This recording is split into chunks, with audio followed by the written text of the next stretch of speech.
Abra su Biblia, por favor, Primera de Pedro, capítulo 1. Vamos a continuar con nuestro estudio de Primera de Pedro, la serie Esperanza en el Sufrimiento. Y vamos a continuar, y ahora vamos a ver Primera de Pedro, capítulo 1, versículos 13 al 21. Y el título de esta enseñanza es Llamados a vivir en santidad. Llamados a vivir en santidad. Voy a leer el texto y después de ello, si me acompañas a orar, por favor. Primera de Pedro 1:13. Por tanto, ceñid vuestro entendimiento para la acción. Sed sobrios en espíritu. Poned vuestra esperanza completamente en la gracia que se os traerá en la revelación de Jesucristo. Como hijos obedientes, no os conforméis a los deseos que antes tenías en vuestra ignorancia, sino que así como el que os llamó es santo, así también sed vosotros santos en toda vuestra manera de vivir. Porque escrito está, sed santos porque yo soy santo.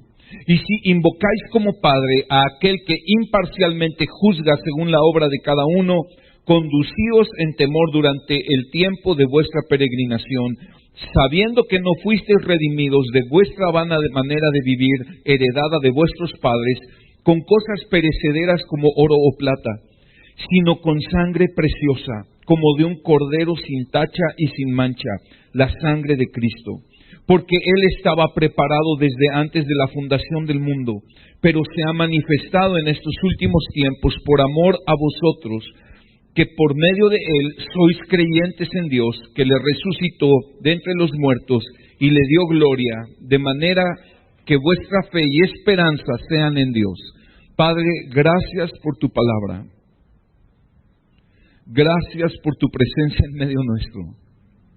Señor, enséñanos por favor tu palabra, alumbra los ojos de nuestro entendimiento y que podamos juntos ver la gloria de Cristo y la gloria de este pasaje. Que podamos ver, Señor, también a qué nos estás llamando. Haz tu obra en cada corazón, por favor, Señor, lo necesitamos. Te ruego que me ayudes a poder predicar este mensaje en el denuedo que solo tú das. Te pedimos todo esto en el nombre de Jesús. Amén. Cuando nosotros vemos a una persona que no conocemos, muchas veces solo por observarla un poco podemos saber a qué pueblo pertenece. Por ejemplo, si vemos a una persona de cabello rizado, con piel oscura, negrito, alegre, ¿de qué continente podríamos pensar que es originario? De África. Si viéramos a una persona con ojos rasgados, con color más pálido, chaparrito, bien trabajador, ¿qué pueblo es caracterizado por esos rasgos? El pueblo asiático. Los europeos, por el contrario, son personas, por lo general, blancas, altas, más serias, flemáticos. Los latinos somos morenos, alegres, cotorreamos. Y cada pueblo tiene rasgos distintivos. Pero ¿cuál es el rasgo que distingue al pueblo de Dios? ¿Cuál es el rasgo por el cual al vernos otras personas deberían de decir, ese pertenece a Dios, ese es cristiano? Ese rasgo es la santidad. Es la santidad, hermano. No es traer un pescado en el coche pegado en la calcomanía del coche. No es traer tu Biblia bajo el brazo. No es estar dando bibliazos a la gente. No es tan solo asistir a reuniones o seguir prédicas por YouTube. El rasgo que distingue al pueblo de Dios y el rasgo con el cual Dios quiere que su pueblo sea distinguido en el mundo es la santidad. Y somos llamados a ser santos. Este texto se trata de eso. El apóstol Pedro, en esta carta y hasta lo que hemos visto ahora, llama a aquellos a esos cristianos a los que dirigió su carta, que estaban dispersos en Asia Menor, y Él les está llamando a que en medio del sufrimiento y de la persecución pusieran su total esperanza en la salvación que es en Cristo Jesús, porque eso es lo que les iba a ayudar a poder atravesar los sufrimientos y seguir fieles caminando con el Señor. Pero en esta porción, Él nos llama, y Él llama a esos creyentes, y por cuanto somos creyentes también nos llama a nosotros a vivir en santidad. Ahora, cuando oyes la palabra santidad, ¿qué te viene a la mente? A lo mejor te viene a la mente una persona, una mujer con faldas largas como una monja. O te viene a la mente el rostro de un hombre serio, enojado, triste, amargado. ¿Qué te viene a la mente? Porque santidad no tiene que ver con nada de eso. En este pasaje el apóstol Pedro nos da tres rasgos tres claves de la vida de santidad. Tres claves que nos van a ayudar a ti y a mí para poder responder a este llamado de Dios y vivir en santidad. El primero de ellos tiene que ver con tener una mente preparada para la vida de santidad. El segundo de ellos tiene que ver con tener en cuenta que estamos unidos al Dios que es santo. Y la tercera clave es que tenemos que entender el precio que fue pagado por nuestra salvación. Entender estas tres cosas nos va a ayudar a poder vivir una vida de santidad. Vamos a verlos uno por uno. Prepara tu mente. Dice el versículo 13, por tanto, ceñid vuestro entendimiento para la acción. Esto habla de tener una mente preparada. Ceñid vuestro entendimiento para la acción. Pedro está usando una imagen para ilustrar el punto que quiere enseñar. En aquel tiempo los hombres, las mujeres también, pero vestían túnicas, no habían pantalones. Vestían túnicas, entonces los hombres, cuando tendrían que entrar en acción, cuando tendrían que entrar en alguna actividad vigorosa, cuando tendrían que entrar en la guerra, los hombres tendrían que arremangar su túnica, sus faldas de cierta manera, ceñírselos con una faja, bien ceñidos a sus lomos, a su cintura, para entrar en acción, porque si no lo hacían, esas telas se les enredarían en las piernas y no les estorbaría en su labor. El apóstol Pedro, poniendo esta ilustración, está diciendo: preparen su mente para que no se enrede con los pensamientos mundanos. Tengan una mente preparada para la santidad. Necesitas preparar tu mente para vivir en santidad, porque la santidad empieza en la mente.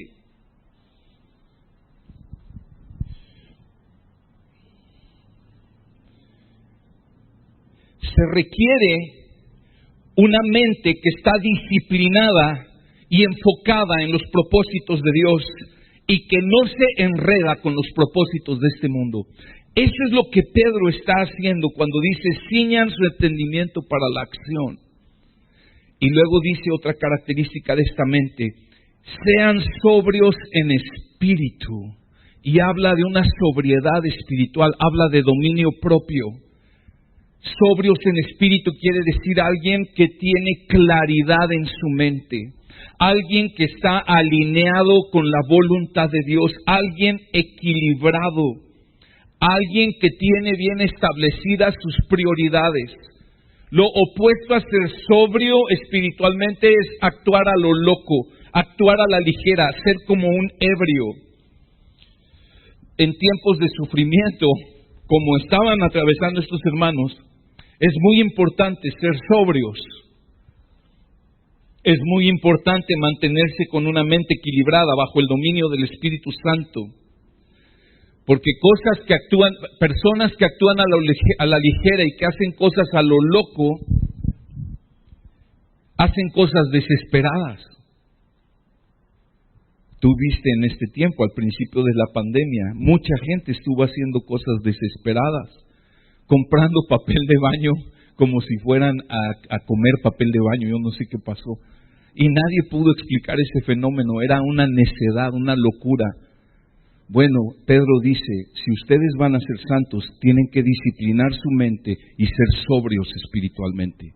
No pueden actuar dejándose llevar por lo que dicen los medios de comunicación, no pueden actuar dominados por el pánico y por el miedo. Ustedes tienen que estar dominados por el Espíritu Santo, equilibrados con la palabra de Dios, calibrados su corazón con el corazón de Dios.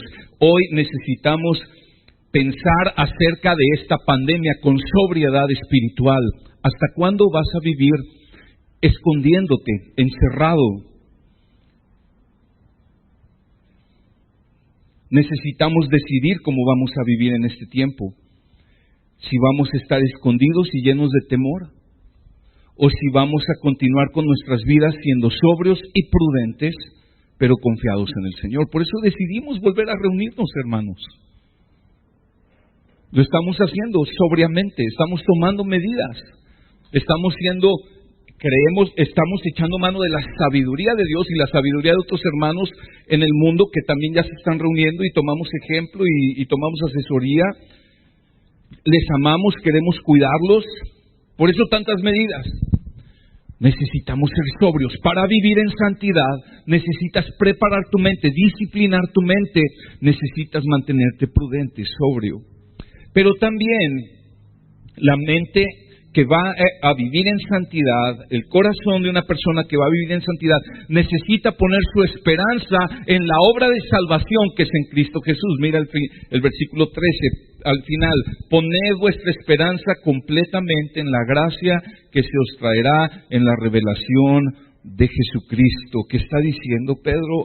La mente que vive en santidad es una mente preparada, es una mente sobria, pero también es una mente que tiene toda su esperanza completamente en la salvación que será revelada cuando Cristo regrese. Es decir, la obra de salvación que Cristo ya empezó en ti y que será consumada el día que Cristo vuelva, es decir, será completada tu salvación. Si el Señor te eligió, si el Señor te apartó para Él, si el Señor te ha justificado y redimido, sin duda alguna el Señor te va a glorificar cuando Cristo vuelva. En eso pon toda tu esperanza.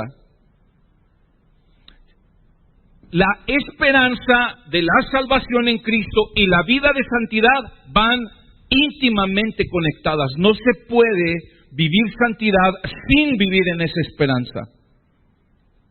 A veces queremos queremos vivir en santidad o exigir a la gente que vive en santidad, y muchas veces la gente ni es cristiana. Y eso es un legalismo. Para poder vivir en santidad se necesita haber nacido de nuevo. Y se necesita tener la esperanza en la gracia que será revelada en Cristo Jesús. Tenemos una esperanza sólida y verdadera, y esta esperanza de salvación mantiene la mente quieta, mantiene la mente tranquila, enfocada en los propósitos de Dios. Cuando tenemos esta esperanza, entendemos que no estamos desamparados. El cristiano que vive con esta esperanza no teme a lo que le pueda hacer el mundo por causa de su fe. Y para estas personas que recibieron esta carta, esto era algo muy relevante, porque estaban siendo perseguidos por el Imperio Romano y serían perseguidos en poco tiempo de una manera más brutal. Entonces Pedro los está preparando: mantengan su esperanza, ustedes son salvos, y si te mantienes con esa esperanza, tú puedes estar tranquilo sin temer a lo que pueda hacerte el hombre. Un impedimento para muchos cristianos para vivir en santidad es que le tienen mucho temor al que dirán. Temen a lo que van a decir sus familiares, temen a lo que van a decir sus compañeros en el trabajo, temen a lo que le va a decir la gente. ¿Por qué? Porque no están teniendo la esperanza su mente no está enfocada en la gloriosa esperanza de salvación en Cristo Jesús. Entonces viven temiendo, con temor al hombre, con temor a la muerte. Viven escondiéndose, viven aparentando, temen a la desaprobación, pero el creyente que tiene esta esperanza vive lleno de fe y no lleno de miedo. en tiempos de aflicción, quien tiene esta esperanza, vive dominado y conducido por la fe, no por el miedo al sufrimiento. Y además, esta mente que está preparada para la santidad es una mente que tiene mucho cuidado con los deseos de su perverso corazón. Mira el versículo 14, como hijos obedientes, no se conformen a los deseos que antes tenían en su ignorancia. Como hijos obedientes. O sea, Pedro está diciendo, si ustedes verdaderamente son hijos de Dios, hijos obedientes de Dios, tengan cuidado con los deseos de su corazón que los quieren hacer volver atrás a la antigua manera de vivir. No se conformen a esos deseos. No se conformen a esos deseos. Manténganse vigilando su corazón, vigilando sus deseos y no volver atrás. Santidad comienza en la mente, hermanos, y continúa vigilando nuestros deseos. Continuamente tenemos esta lucha con deseos que quieren hacernos volver a la antigua manera de vida, a la antigua vida de pecado. Guárdense, no se conformen a ello, dice. O sea, no tomen la forma de esos deseos pecaminosos. Manténganse vigilantes. Es bien interesante esto, hermanos, porque muchas veces creemos que vivir en santidad nada más es guardar una apariencia, vestir de cierta manera, hablar de cierta manera, conducirse de cierta manera, pero ¿qué hay del corazón? Hermanos, ahí es donde empieza todo y eso es lo que a Dios le importa.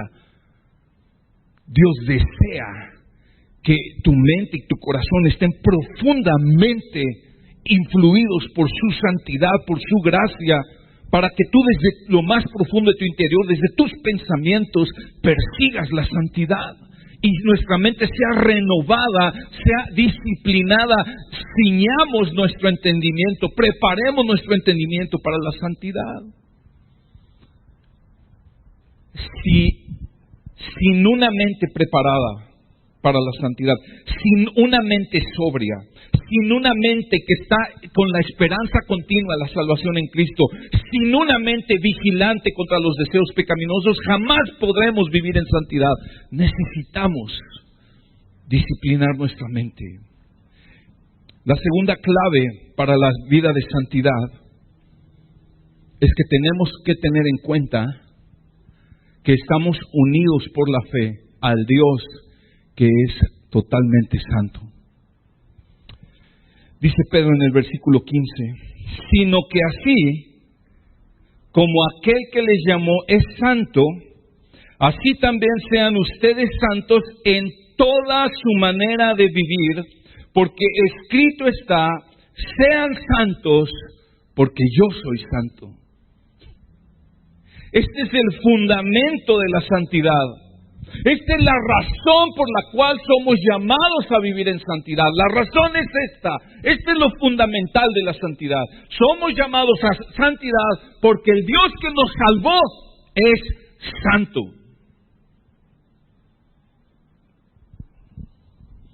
Dice el versículo 15, así como aquel que les llamó es santo, así también sean ustedes en toda su manera de vivir.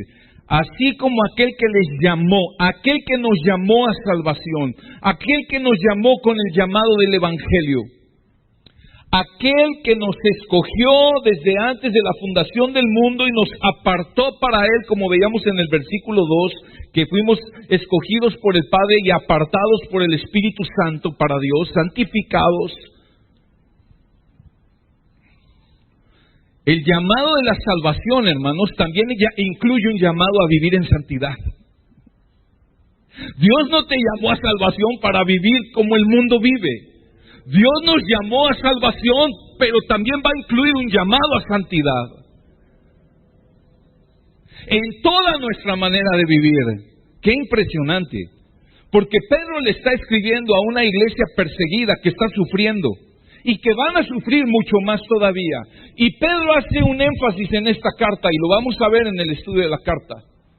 Hace un doble énfasis. Los llama a poner su esperanza en Cristo y los llama a vivir en santidad. Esa es la línea melódica, la melodía de toda esta carta.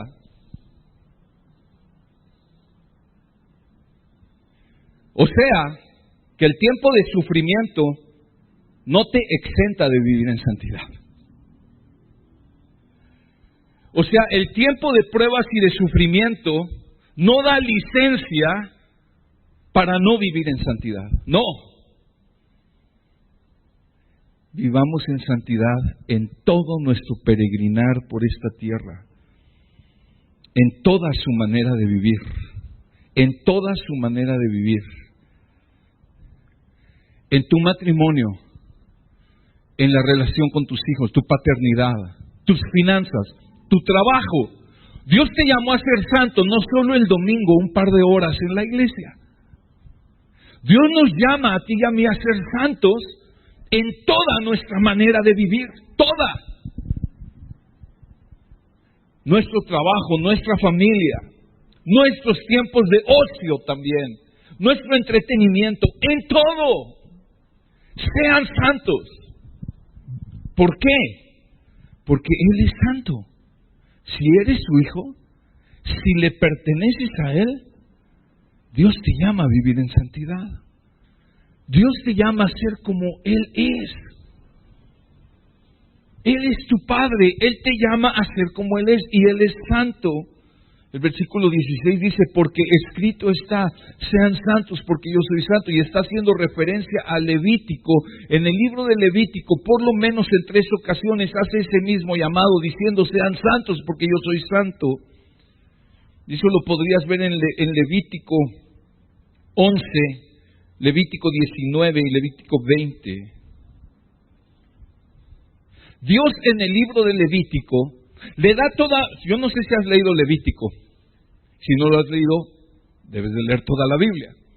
Dios en el libro de Levítico le da a su pueblo una serie de instrucciones y de ordenanzas acerca de los sacrificios, acerca del vestido, acerca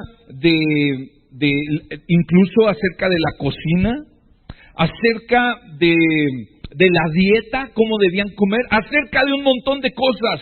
Dios les puso muchas ordenanzas rigurosas acerca de cómo su pueblo debía vivir en toda su manera. ¿Y por qué Dios estaba haciendo eso? Porque Él es santo. La palabra santo quiere decir apartado, apartado del mal. Y por cuanto somos el pueblo del Dios santo, debemos ser un pueblo santo, un pueblo apartado, un pueblo que no vive conforme al mundo. Dios no nos salvó para vivir conforme al mundo, Dios nos salvó para vivir conforme a lo que Él es, santos, en santidad. Y Dios les dio todas esas ordenanzas, pero el espíritu de esas ordenanzas era que el Señor quería que en su corazón ellos se santificaran para Dios. No, Dios no estaba estableciendo solo un mecanismo religioso y legalista. Dios estaba queriendo mostrarles que ellos eran un pueblo diferente. Que cuando los demás pueblos vieran a este pueblo de Israel en el antiguo pacto, viendo cómo ellos llevaban sus sacrificios, sus ceremonias, su vida, su vestimenta, qué comían, qué cocinaban, etcétera, pudieran decir, estos son un pueblo diferente. Eso es lo mismo hoy. Dios dice, sé santo, porque yo soy santo. Esta es la prueba de aquellos que pertenecen al Señor, santidad. Hay muchos que pertenecen a una iglesia, hay muchos que hace chorrocientos de años hicieron una oración entregando su vida a Cristo, se bautizaron, sirven en el ministerio, pero si en su vida no hay un patrón creciente de santidad, pues no se parecen al Dios que dicen, en el que dicen creer. Y Dios dice, sean santos porque yo soy santo.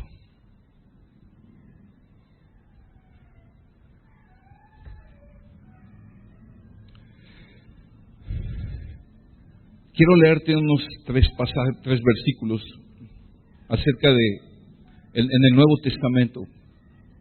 Mateo 5:48, Jesús dice, por tanto, sean ustedes perfectos como su Padre Celestial es perfecto. Efesios 5:1. Sean pues imitadores de Dios como hijos amados. Primera de Juan 2:4 al 6. Primera de Juan 2:4. El que dice, yo he llegado a conocerle y no guarda sus mandamientos, es un mentiroso y la verdad no está en él. Pero el que guarda su palabra, en él verdaderamente el amor de Dios se ha perfeccionado. En esto sabemos que estamos en él. El que dice que permanece en él debe andar como él anduvo. El que dice que es cristiano debe vivir como Cristo vivió y debe de ser como su Padre es, santo.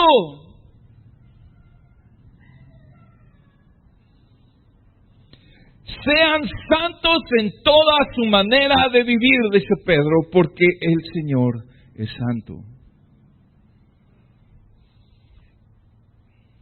En todo tiempo, aún en los sufrimientos, aún en las vacaciones, en todo tiempo. Entonces, si vamos a vivir en santidad, necesitamos tener una mente preparada, disciplinada para la santidad. Nuestra mente, hermanos, es indomable. Solo puede ser domada por el poder del Espíritu Santo. Solo puede ser renovada por la palabra de Dios. No hay otra manera. Esta es la manera de Dios. Y necesitamos disciplinar nuestra mente, tener una mente sobria, con dominio propio, no actuar a lo loco, no actuar como señoras desesperadas, ¿verdad? Que luego parecemos aún los hombres, y actuar con sobriedad y teniendo la esperanza en Cristo Jesús y en su salvación. Y necesitamos entender esto. El Dios que me salvó a mí es santo. Y Él espera que yo viva en santidad. Pero el tercer punto. Dentro de esto mismo de la santidad, el versículo 17, perdóname un momento, ya me estaba brincando. Para poder vivir en santidad, necesitamos cultivar un temor de Dios en el corazón. Versículo 17, y si invocas como Padre a aquel que imparcialmente juzga según la obra de cada uno, conducíos en temor durante el tiempo de vuestra peregrinación. Si invocas, fíjate cómo lo dice Pedro, si invocas como Padre, o sea, está diciendo, si realmente eres cristiano, ten en cuenta esto, Él es tu Padre, pero Él te va a llamar a cuentas. Porque dice ahí, si invocas como Padre a aquel que imparcialmente juzga según la obra de cada uno, hermano, Dios es santo y Dios nos va a llamar a cuentas. Y no crean, o sea, lo que Pedro está diciendo, no crean que porque son el pueblo de Dios, no crean que Dios tiene consentidos. Aunque a veces pareciera que Dios nos consiente, ¿verdad? Pero no crean que Dios tiene consentidos, no crean que Dios da licencias a algunos para pecar, no crean que Dios es corrupto. Dios juzga imparcialmente la obra de cada uno de ustedes. Así es de que, hermanos, dice, condúzcanse con temor durante el tiempo de su peregrinación. Si Dios es este Dios santo, perfectamente puro, perfectamente santo, que no tolera el pecado en ninguna manera y no lo va a tener impune nunca, ¿cómo debiera vivir su pueblo delante de Él? Con un asombro, un maravillarnos de Dios, de su santidad, con un temor de Dios. El temor de Dios no es como el miedo mundano. El temor de Dios es un sentido de asombro y de reverencia y de respeto por quien Dios es. Pero también es estar conscientes de que Dios observa todos nuestros pensamientos, todas nuestras palabras, nuestras acciones y nuestras actitudes, y que Él nos va a llamar a cuentas.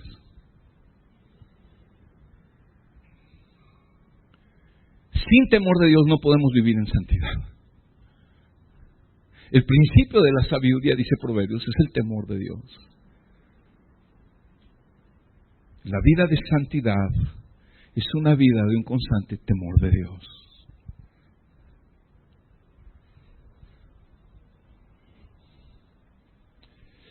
El tercer punto, la tercera clave para poder vivir en santidad.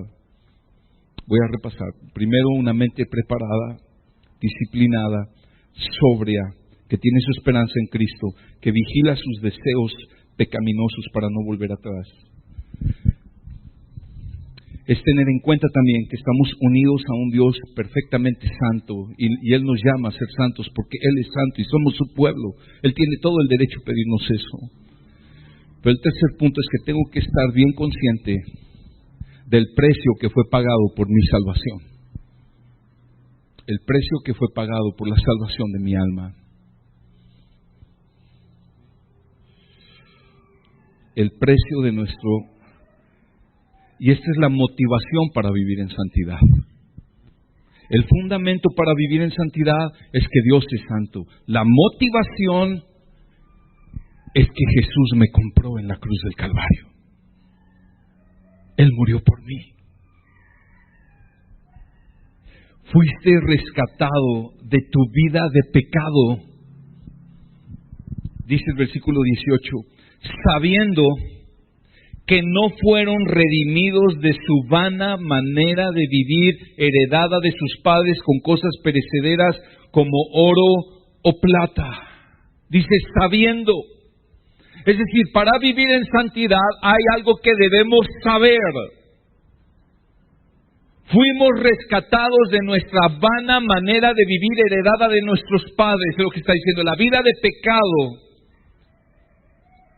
Fuimos rescatados de esa manera hueca, vacía de vivir, no con cosas perecederas como, y dice, oro o plata. O sea, si hay algo en este mundo que pensábamos que no se echa a perder es el oro.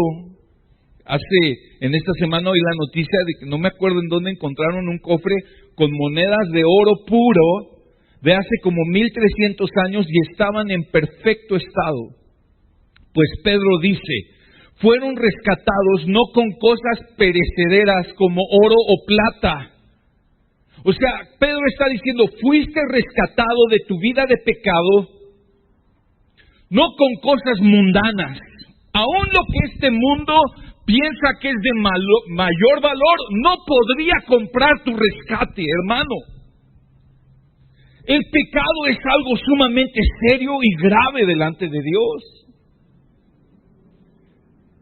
Y no hay nada creado, nada en este mundo, ni toda la riqueza de todo el mundo, es más, ni todas las galaxias del universo podrían pagar el precio de un solo pecado tuyo o mío.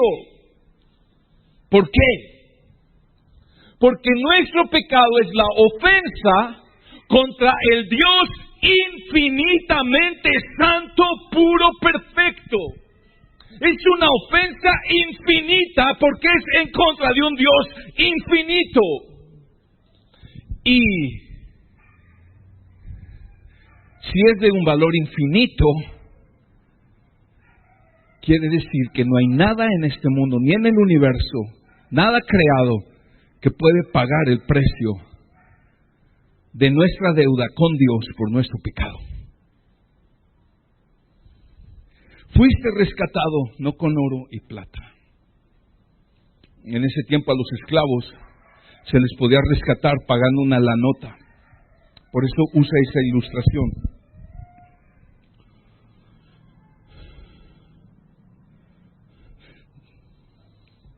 Entonces, por cuanto nuestro pecado es contra un Dios perfecto, infinito, santo, nuestra deuda merece un castigo infinito, pero solo podríamos ser rescatados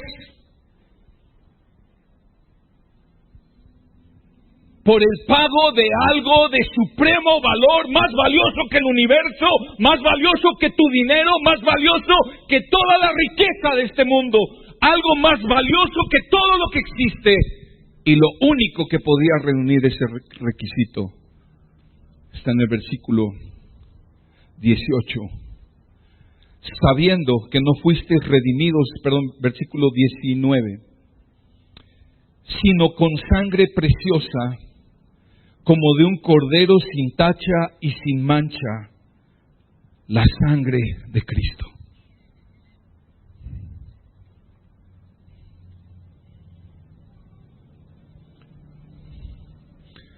Dios nos dio la vida, es el creador. Cuando pecamos contra Él, entramos en una deuda infinita con este Dios infinito y solo podría ser pagado por algo de valor infinito. Y dice el versículo 19, con sangre preciosa, como de un cordero sin tacha y sin mancha, la sangre de Cristo. Sangre preciosa, la sangre del Hijo de Dios vale más que todo el universo.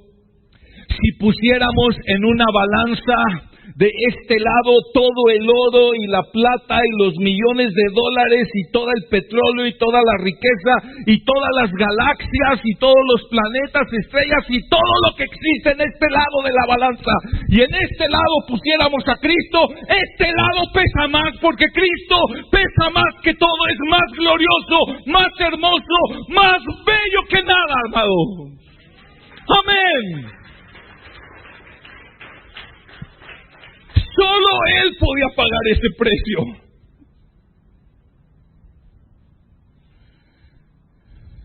Él se hizo hombre y vino como un cordero sin tacha y sin mancha. En el antiguo pacto, Dios les había dado instrucciones en Levítico acerca de escoger un cordero. Tenían que escoger minuciosamente que ese corderito fuera sin tacha, sin manchas, sin defecto, para ofrecerlo para un sacrificio que no podía expiar perfectamente el pecado. Pero eso era una sombra, eso apuntaba a aquel de quien Juan el Bautista dijo en Juan capítulo 2, me parece, dijo: he aquí el Cordero de Dios que quita el pecado del mundo. De quien Isaías dijo que él, como un cordero, fue llevado al matadero, enmudeció y no abrió su boca. El ser de más valor en todo el universo, el creador de todo, se hizo hombre y como un cordero fue voluntariamente a morir en la cruz y derramar su sangre, su preciosa sangre, porque era lo único que podía comprar tu salvación y mi salvación.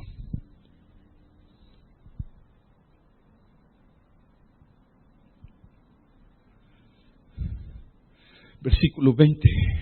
Nos dice el versículo 20 que el sacrificio de Cristo no fue un accidente, fue una cita divina. Porque Él estaba preparado desde antes de la fundación del mundo. Pero se ha manifestado en estos últimos tiempos por amor a ustedes. Él estaba preparado antes de la fundación del mundo. Ya leíamos en el puro saludo de Pedro al principio que el Padre nos escogió antes de fundar el mundo.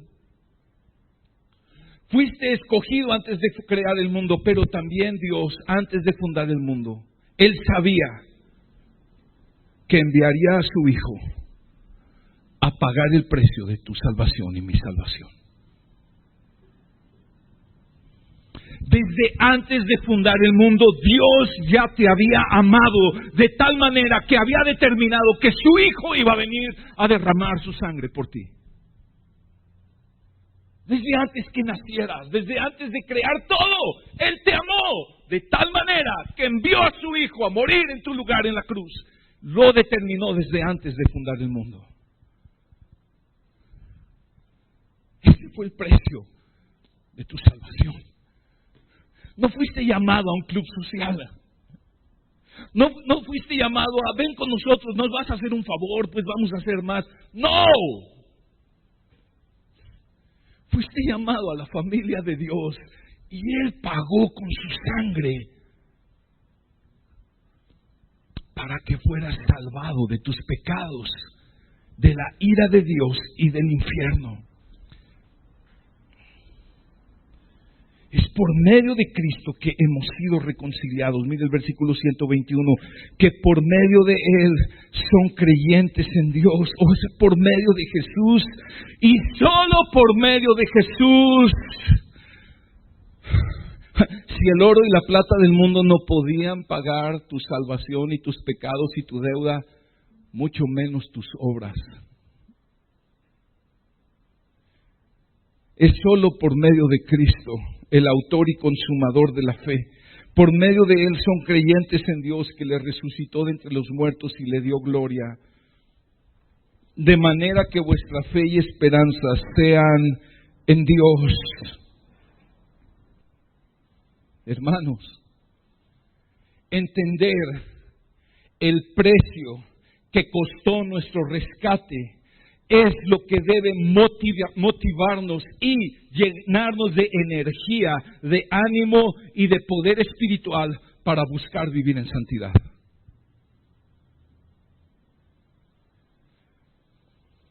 Es terrible cuando queremos exigir a alguien que cambie su conducta poniéndole reglas y leyes. Te tienes que vestir de esta manera, tienes que hablar de esta otra porque ahora eres cristiano. O si vas educando a tu hijo de esa manera, es que tú eres cristiano y tienes que hablar así, tienes que vivir así. Lo estás enseñando a ser un actor nada más. Legalismo no produce santidad, es imposible. La carne jamás puede producir santidad. La carne es buena actriz. La carne puede aparentar ser cristiano. Y lo puede aparentar por mucho tiempo, pero no va a ser algo sostenible delante de Dios, ni delante de la iglesia. Tarde o temprano sale a relucir lo que hay en ese corazón. Y si Cristo no está en ese corazón, es imposible que haya santidad. Santidad tiene que ver con algo muy profundo en el corazón. Es una obra del Espíritu Santo que trabaja en una mente que se está disciplinando y preparando. En una mente que está entendiendo es que mi Dios es santo. Y en una mente que constantemente valora, contempla, aprecia, medita en el glorioso sacrificio de Cristo y todo lo que eso conlleva y todos los beneficios que eso me hacen acreedor. De ahí, hermanos, encontramos la motivación para vivir en santidad.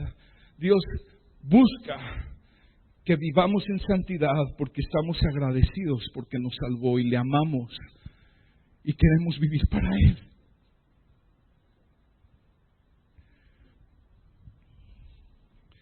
El otro día alguien me decía, es que yo quisiera pagarle a esa persona con la misma moneda, pero luego me acuerdo que soy de Cristo y quiero vivir para Él. Me conmueve eso, hermano, porque eso se trata de santidad y ser cristiano. Él pagó el precio. Este es el antídoto contra todas las tentaciones del alma y es la motivación para la vida de santidad. Cristo derramó su preciosa sangre para salvarte de tus pecados. Mientras más medites en ello, mientras más lo leas, lo medites en tu Biblia, toda la Biblia apunta a esa obra gloriosa. Mientras más se vuelva parte de ti, de tus pensamientos, más podrás vencer la lucha contra el pecado, contra las tentaciones. Más motivado estarás para vivir para Dios. Y eso es vivir en santidad.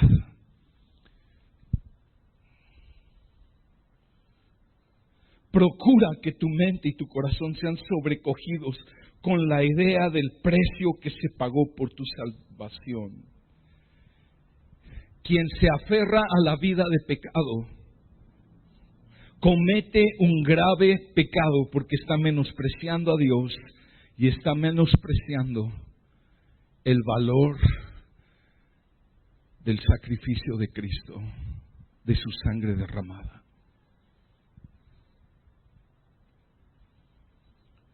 Me gusta cómo termina el versículo 21 porque es un énfasis en esta carta. Hasta este punto, en esta carta, en estos 21 versículos, 3 veces nos ha hablado de la esperanza en Cristo.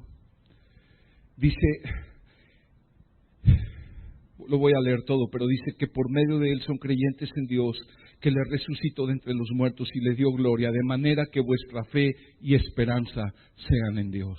Tú no puedes vivir en santidad si no estás alimentando tu corazón constantemente con la esperanza de salvación en Cristo. El llamado a santidad no es un llamado al moralismo. No es un llamado a ser personas buenas moralmente.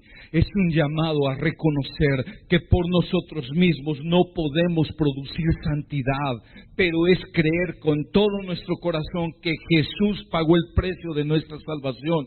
Es creer con todo nuestro corazón que Él destruyó el poder del pecado que nos esclavizaba y que en Cristo podemos vivir en santidad y en pureza en medio de este mundo contaminado e inmundo por el pecado. Mientras más alimentas tu corazón, alimentas tu esperanza en Cristo, mientras más mantienes tu mente pensando, meditando en las glorias de Cristo y la salvación que Él te otorga, más puedes vivir en santidad. Ambas, hermanos, la esperanza de salvación y la santidad son inseparables. Van de la mano. Aquellos que han puesto toda su esperanza en Cristo caminarán en santidad. Quiero terminar con 1 de Juan, capítulo 3, versículo 1 al 3. Acompáñame allá en tu Biblia, por favor. Irremediablemente este texto me recordó este pasaje, este texto de Pedro me estuvo recordando y recordando este pasaje, habla de lo mismo. Y Juan dice, primera de Juan 3 del 1 al 3. Miren cuán gran amor nos ha otorgado el Padre para que seamos llamados hijos de Dios. Y eso somos. Por esto el mundo no nos conoce, porque no le conoció a Él. Amados, ahora somos hijos de Dios. Y aún no se ha manifestado lo que habremos de ser, pero sabemos que cuando Él se manifieste, sabemos que cuando Cristo regrese, seremos semejantes a Él porque le veremos como Él es. Te lo explico. Juan está diciendo que ahora somos hijos de Dios y estamos en un proceso de santificación, creciendo a semejanza de Cristo, y va a ser perfeccionado cuando Cristo vuelva. Vamos a ser completamente semejantes a Cristo en santidad. Y dice el versículo 3, y todo aquel que tiene esta esperanza, ¿cuál esperanza? Que ese proceso de salvación y de santificación se va a cumplir. El que tiene esa esperanza puesta en Él, en Cristo, se purifica así como Él es puro. Todo el que tiene la esperanza de que es cristiano y de que que Cristo va a completar la obra que comenzó en Él, todo el que tiene esa esperanza, ¿qué hace? Se purifica. Es decir, busca vivir en santidad. Amén. Hermanos, tú y yo no tenemos santidad perfecta. Y no la vamos a tener hasta que Cristo vuelva. Pero somos llamados a crecer en ello, a caminar en ello. Y cuando pecamos, abogado tenemos en Cristo Jesús, que es fiel y justo para perdonar nuestros pecados, para limpiarnos de toda maldad. Amén. Esta es nuestra esperanza, que Él nos escogió siendo pecadores, nos salvó, nos apartó para Dios, pagó el precio. Cuando tú entiendes eso, yo quiero vivir para Él. Él me amó, me salvó, pagó con su sangre.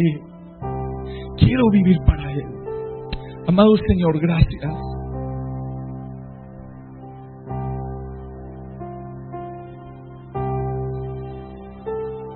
Gracias, Señor, porque tú no esperas a que seamos santos y luego salvarnos. Eso es imposible.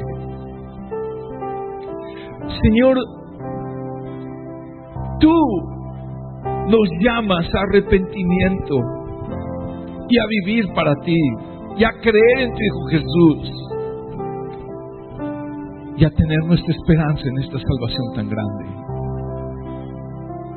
Amado Señor Jesús, gracias por pagar el precio de nuestro rescate.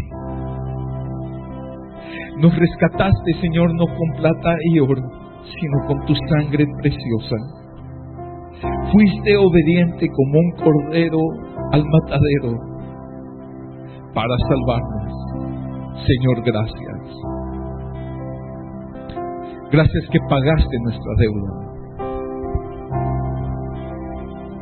Señor, ayúdanos a tener mentes, ayúdanos a ser diligentes en disciplinar nuestra mente, en llenar nuestra mente, saturar nuestra mente de tu santa palabra, poder mantener un espíritu sobrio, una esperanza genuina en Cristo, un corazón vigilante contra el pecado. Ayúdanos a entender que estamos unidos a ti, tú eres santo. Y Señor, gracias por ese precio precioso, glorioso, que nos motiva y nos anima a vivir para ti en santidad. Gracias, Jesús, porque tú lo pagaste todo. Queremos adorarte, Señor, y darte gracias. Ponte de pie, amado, vamos a adorar a Dios, a darle gracias.